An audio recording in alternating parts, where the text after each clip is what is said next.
Salve, salve, aeronautas e curiosos da aviação! Eu me chamo Carla Assunção e estou trazendo de volta mais um vídeo aqui nesse canal sobre a história da aviação desde os seus tempos mais remotos para os dias de hoje. Segue com a gente, roda a vinheta! O primeiro artefato artificial que comprovadamente conseguiu voar foi a pipa, um invento cuja origem remonta à China, em aproximadamente no século V a.C. Também é da China a origem do primeiro balão de ar quente de papel, onde até hoje soltam milhares deles durante as festividades. O genial italiano Leonardo da Vinci desenvolveu esboços de máquinas voadoras como o ornitóptero, onde uma pessoa movimentava um par de asas mecânicas que faziam movimentos semelhantes aos pássaros, e um curioso veículo à propulsão humana, que movimentava umas espirais. Esse aparelho serviu de inspiração para que certos mais tarde criassem o helicóptero. Com o passar dos séculos, houve muitas tentativas, que até alguns alegavam sucesso, porém sem provas concretas de que sustentavam o fato.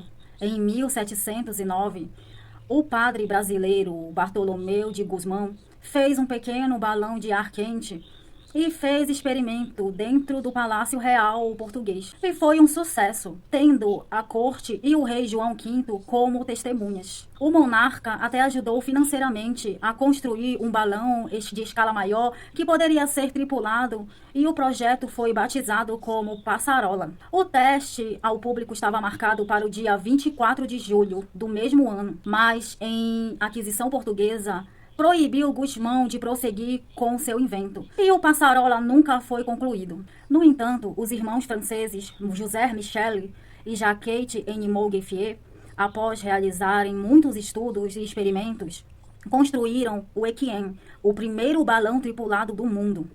O veículo tripulado por animais voou no dia 5 de julho de 1733 e teve centenas de testemunhas. Diante do sucesso, as notícias correram e chegaram até a corte do rei Luís XVI e da rainha Maria Antonieta, que pediram para eles repetirem o feito em Paris. E no dia 15 de outubro de 1783, Jacques Montgolfier voou 24 metros de altura.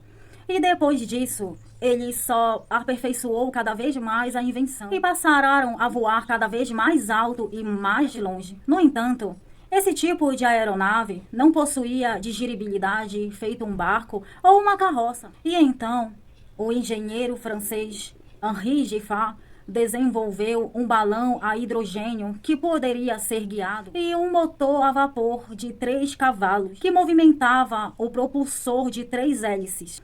Como o veículo poderia ser guiado para o lado que quisesse, foi batizado como dirigível. O primeiro voo de Giffard aconteceu no dia 24 de setembro de 1852 e viajou 27 quilômetros de Paris até Atrapé e se tornou o primeiro veículo aéreo a motor da história. Ainda que pudesse guiar o dirigível, a invenção de Giffard tinha suas falhas, o tornando difícil de controlar. Essas aeronaves não eram práticas, pois suas estruturas eram frágeis e seu balão não era rígido e confiável para se usar como um veículo comercial ou para puxar cargas feitos os terrestres e os aquáticos. Vindo isso, o general em conde alemão Fernand von Zeppelin decidiu criar uma estrutura rígida com o intuito de poder transportar passageiros e cargas feito um trem. E então, após 2 anos de desenvolvimento, no dia 2 de julho de 1900, o Luftschiff Zeppelin, o simplesmente LZ, fez seu primeiro voo sobre o Lago de Constância. O veículo tinha a estrutura toda em alumínio e em forma cilíndrica e polígona, e de 128 metros de comprimento. Por dentro havia 17 cilindros de gás e era movido por 2 motores da Aerébica por 12 cavalos cada um. No entanto, o inventor brasileiro Alberto Santos Dumont conseguiu chegar até a perfeição da dirigibilidade com o número 6. O dirigível poderia ser perfeitamente guiado e controlado e foi capaz de cumprir o desafio de voar do Parque Saint-Cloud à Torre Eiffel e voltar em 30 minutos, que rendeu o prêmio de 100 mil francos oferecido pelo magnata do petróleo, Henri Dot de la Mer. Ainda que o homem tivesse dominado o ar com esses veículos aéreos, muitos ainda estudavam o meio de voar com aparelhos mais pesados que o ar, como os pássaros feitos cisnes, a águia ou o abutre, que até conseguem planar em pleno ar. Um dos primeiros a estudar a sério sobre a física e a engenharia por trás do voo foi o engenheiro inglês Baronet J. Cayley. Após estudar os pássaros e os materiais leves aerodinâmicos, chegou a projetar um planador que voou com sucesso em 1804 sem carregar passageiros. Os seus estudos serviriam de influência e inspiração para muitos aspirantes e inventores, que usaram seus estudos como base, apesar de que ele nunca ter voado de fato. Muitos o consideram uma das figuras mais importantes da história da aviação. Um dos muitos estudiosos das teorias em que ele foi engenheiro alemão, Otto Lilienthal, que criou um planador de Hertzen, fazendo seu primeiro voo em 1891.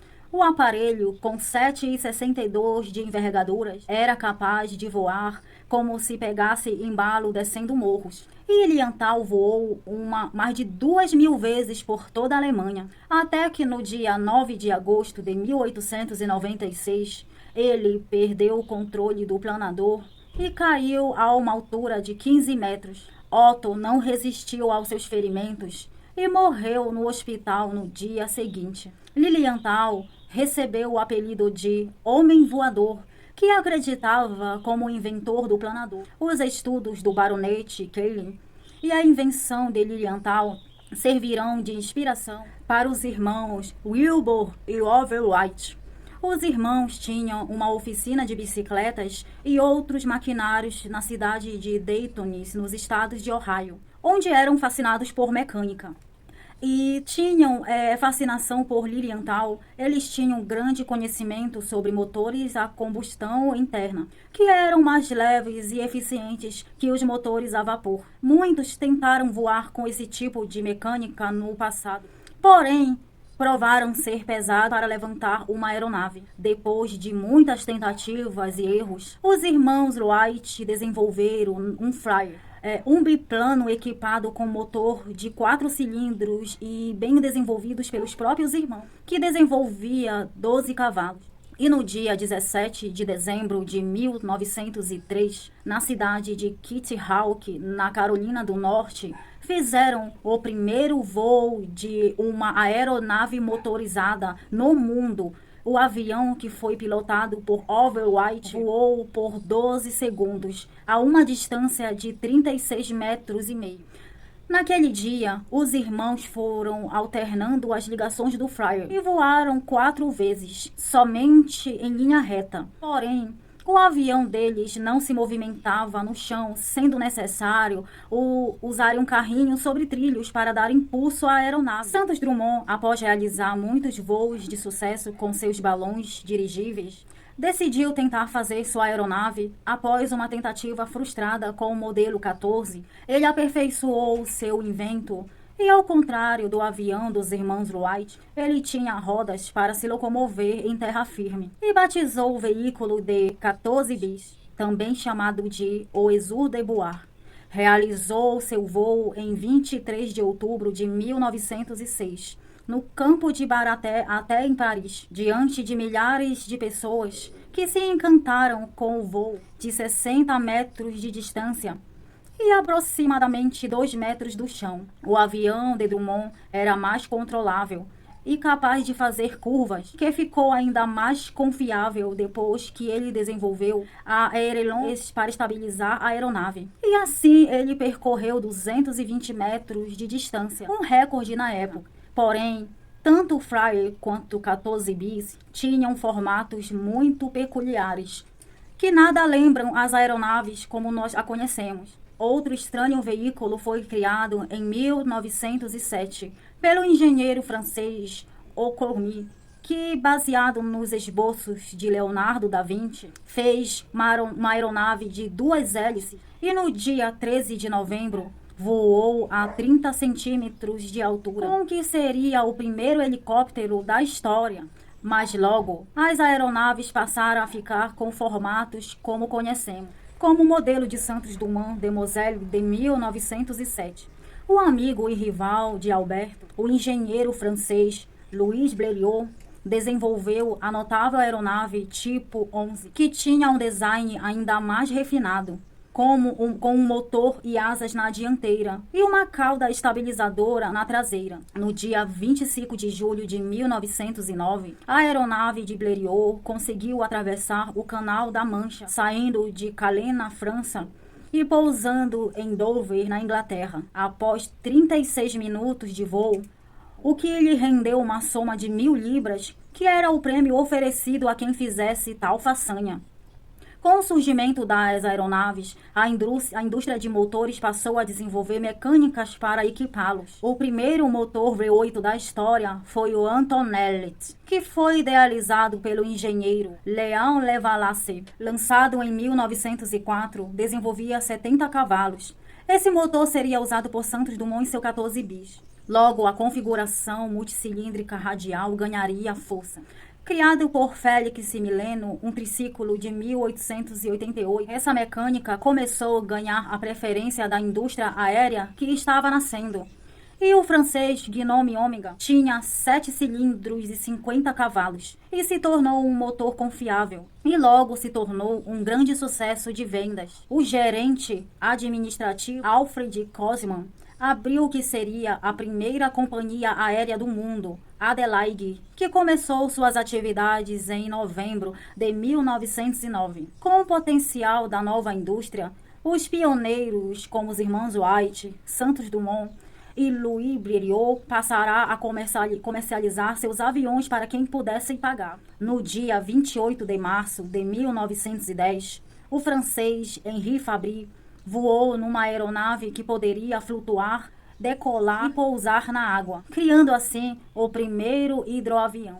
Voando por 600 metros de distância sobre o lago Étang de Berre, localizado na região de Marselha, ao sul da França, quando começou a Primeira Guerra Mundial.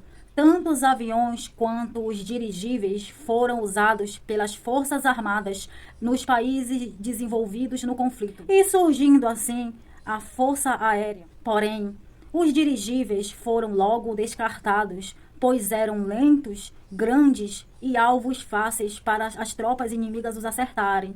Já os aviões se tornaram veículos eficazes de combate, oferecendo grandes vantagens e inofensivas. Até o final da guerra, todos os aviões tinham suas estruturas em madeira e carrocerias frágeis, mas o engenheiro alemão Hugo Junkers mudou o jogo quando projetou o F-13, uma aeronave com toda a sua estrutura em alumínio, que foi lançado em 1919. Graças à estrutura criada por Junkers, os aviões passaram a ter rigidez e segurança. O F-13 também foi um dos primeiros a carregar passageiros. Desde os anos dessa época já existiam projetos a respeito. O avião Ruski Vikyaz, projetado por Igor Sikorsky, e seu primeiro voo em 10 de maio de 1913. E usava 4 motores de 100 cavalos cada um, e poderia transportar mais de 7 passageiros. No entanto, era um veículo experimental, e foi só depois da Primeira Guerra Mundial que surgiram os aviões da aviação civil, sendo que a maioria eram aviões projetados para a Primeira Guerra que foram convertidos para transportes de pessoas. Em 1919, o conde espanhol Juan de la Cierva fez seu primeiro voo com uma aeronave chamada Alto Giro, que seria um elo perdido entre um avião e um helicóptero, e foi o primeiro veículo prático a voar com a ação de um rotor.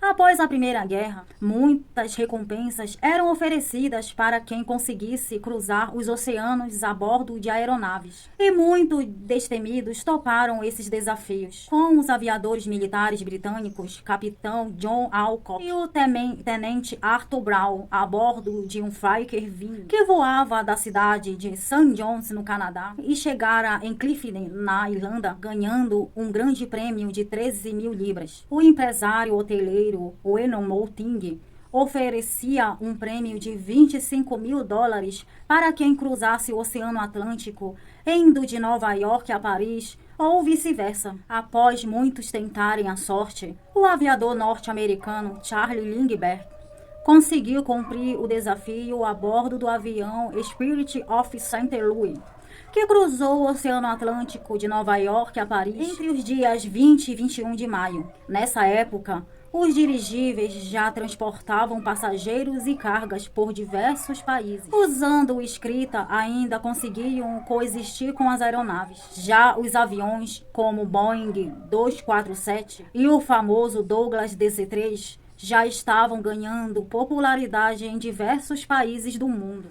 E no dia 6 de maio de 1937, o dirigível Zeppelin LZ-129 Hindenburg pegou fogo pouco antes de pousar em Manchester County, no estado de Nova Jersey, matando 35 pessoas. A história da tragédia correu o mundo e a noção dessas aeronaves para a aviação civil começou a cair em desuso. Já o ramo de motores aéreos estava muito avançado, desenvolvendo diversas tecnologias. Os aviões estavam voando cada vez mais alto, mas havia um problema com motores aspirados. Em certas altitudes perdiam potência por causa da perda da densidade do ar. Foi o helicóptero cujo primeiro modelo a ser produzido em série foi o Sikorsky R-4, que possuía o rotor de cauda e um formato que lembra demais as aeronaves como a conhecemos.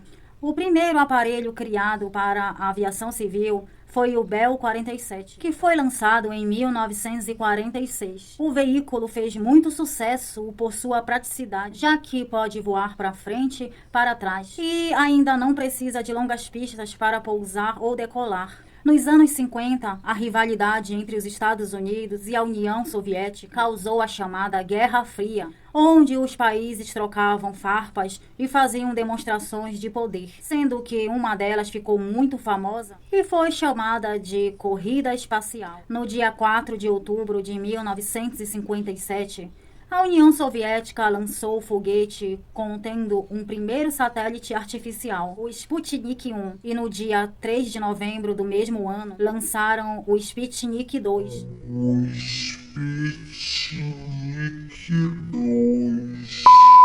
Que foi tripulado pela vira-lata Laika. Infelizmente, ela morreu no calor durante o voo. E no dia 12 de abril de 1961, o piloto Yuri Gagarin deu uma volta na órbita da Terra a bordo da cápsula Vostok 1, se tornando o primeiro humano a voar no espaço. E no dia 5 de maio do mesmo ano, foi a vez do norte-americano Alan Shepard fazer o mesmo a bordo do Freedom 7, graças ao estudo de diversos engenheiros, incluindo o alemão Wagner von Braun. A Agência Espacial Norte-Americana, NASA, mandou o Apollo 11, composta pela tripulação Michael Collins, Pedro Aldrin e Neil Armstrong, que no dia 21 de julho de 1969 se tornaram os primeiros homens a pisarem na Lua. Já a aviação comercial avançou muito após a guerra, principalmente quando passaram a adotar os motores a jato. O de Havilland DH-106 Comet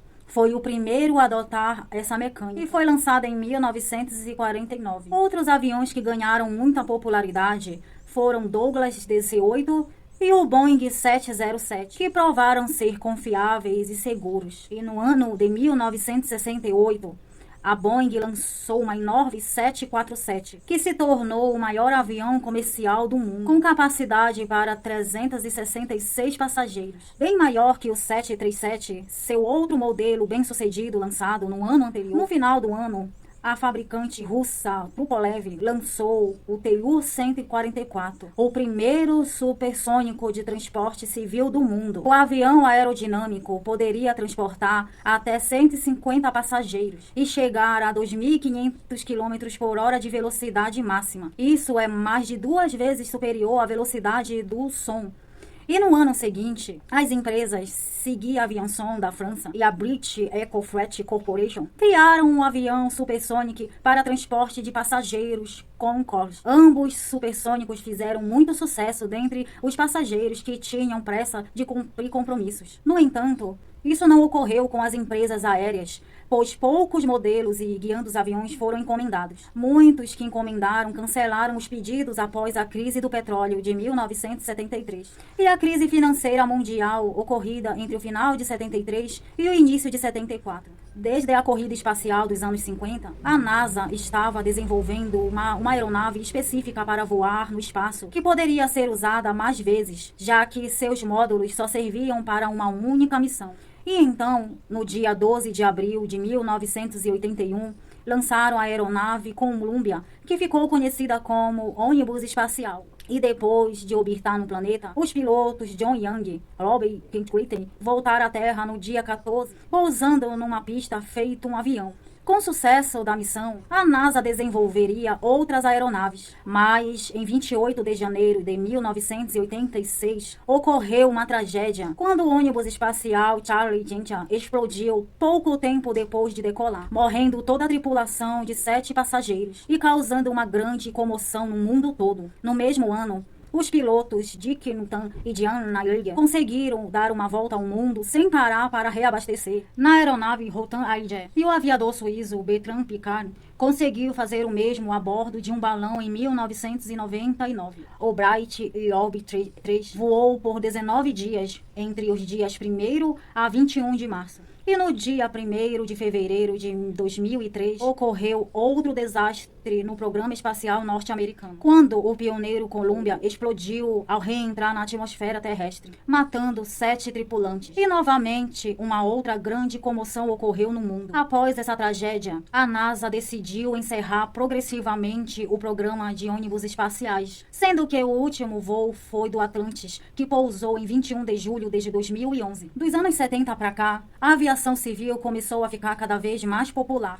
sendo que nos anos 2000 haviam milhões de pessoas voando por dia pelas companhias aéreas espalhadas pelo mundo todo. Vendo essa demanda crescente de passageiros, a fabricante europeia de aviões Airbus nasceu em 2005 o gigantesco A380, o quadrimotor de 2 andares que poderia transportar até 575 passageiros e pesava 285 toneladas. No entanto, a aeronave não emplacou no mercado por consumir muito combustível e ser bem mais caro do que os outros aviões. Sem mencionar que não havia passageiros suficiente para ocupar toda a aeronave. E nem todo aeroporto tem pistas suficientes para pouso e decolagens para esse gigantesco avião. E após baixa demanda, a Airbus encerrou sua produção em 2021. Atualmente, os aviões e os helicópteros se tornaram meios de transportes muito populares, sendo que os aviões são considerados o meio de transporte mais seguro do mundo, já que acidentes, ainda que sejam altamente mortíferos, são bem menos frequentes que nos outros transportes. E para vocês que chegaram até aqui, eu deixo meu muito obrigado. Para você que não é inscrito no canal, se inscreve logo, ativa o sininho, curte o vídeo e compartilha. E comenta aí o que você achou, dá uma ideia pro próximo vídeo, que a gente tá de volta. Até semana que vem. Fui!